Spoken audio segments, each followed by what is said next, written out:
So, good day, Ma'am Shane. Today, we're here to present our final presentation. I'm Josh Mark R. Fernandez, the project manager of Team Aesthetic. And let's welcome our information architect to discuss or present our proposed project again. Good day, everyone. I'm Bea Orelti Amigable, the information architect of our team, and today I'll walk you through our proposed project, Ace Havenly. Ace Havenly is an online platform that brings together two core ideas, aesthetic and haven. It's a brand that reflects comfort, beauty, and personal expression through carefully curated home decor and furniture pieces. Our website offers a variety of stylish home ideas, from cozy sofas, inviting beds, and elegant tables to functional yet aesthetic furniture pieces that elevate any space. Simply put, Ace Heavenly offers an aesthetic and haven, home decor, and furniture that turns ordinary spaces into personalized sanctuaries. Thank you. Let's welcome our UI or UX designer. Hi everyone, I'm Sofia del Castillo, the designer of Ace Heavenly. So unfortunately, Mom Shein couldn't attend on our pre-final presentation because of emergency. So we're not aware of what Mom Shein wants to add on our website. But Mr. Gab took over and judged our website. So he mentioned that our website is seamless, smooth, and the consistency of our website's layout is just perfect. However, the weakness of our presentation is all about the overall functionality because we only presented our homepage because that is our web developer finished yet. He just wants us to finish the overall, and he also suggested that the header of our website is too thick. So, and the icons are too big. So he said that we can adjust it. That's all. Thank you. I am Lawrence G. Makinano and I'm the content manager. Um, uh, Back in pre-final presentation, our website is it was pretty unorganized and tawag dito, madami pa kaming mga kulang na mga bagay-bagay and it's not really functional. So, here's our final website.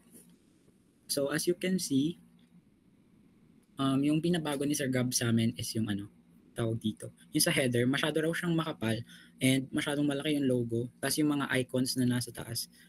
So, pinailiitan niya and sinunod namin siya. And as you can see, mas okay siyang tignan.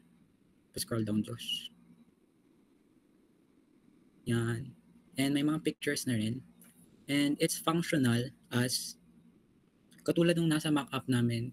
Kung ano yung nasa mock-up namin, ganun din yung, ayan, functional na siya. Like, pag pinindot mo yung heart icon dito sa tabi ng it says, ayan, nasa wishlist na raw siya.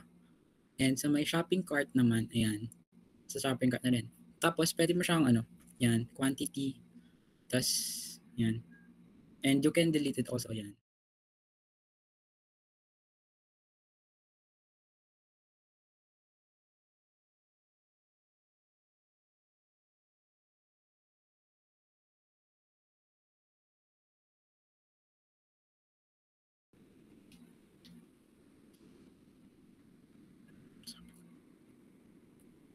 So let's welcome our web developer, Joshua Vergara.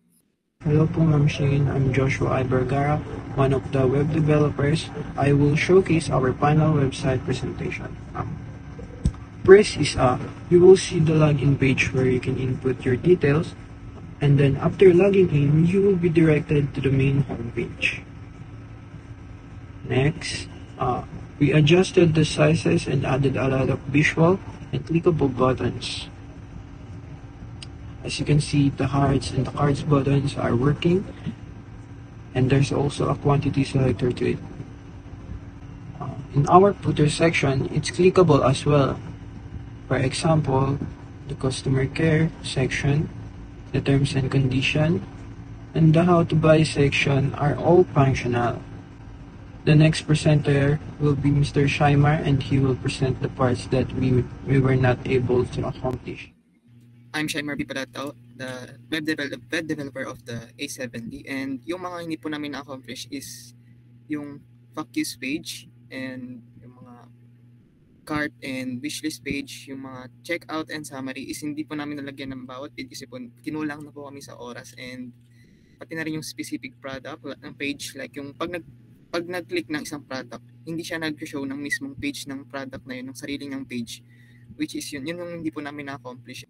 So before we end our presentation for today, let's one by one po magte-tell siya on what are the thoughts or ideas about subject web development. So starting with our information architect, Miss Bea Aurel Abingable. I learned na hindi madaling i-code yung nasa mock-up. Next is our UI and UX designer, Miss Sofia T. Del Castillo. So, I realized na mahirap pala talaga mag-design ng website, lalo na sa paggamit ng fonts, palettes, and images na gagamitin. Next is our content manager. Yung mga tututunan ko is hindi pala siya ganun kadali yung maghanap ng mga like references or ito yung mga clickables na product, hindi pala siya ganun kadali na mahanap. Next is one of our web app developer, Mr. Joshua T. Vergara. My thoughts on web dev, napakahirap ng gawin yung coding, especially yung mga error na dapat ayusin and i-debug. Yun lang. Next is our last developer, Mr. Omar Palatago.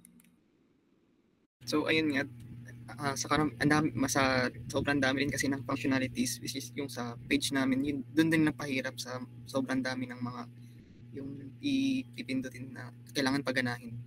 Ayun, so overall, web development is like you need cooperation, hard work to create a website because you cannot complete it without dimension or without cooperation and hard work.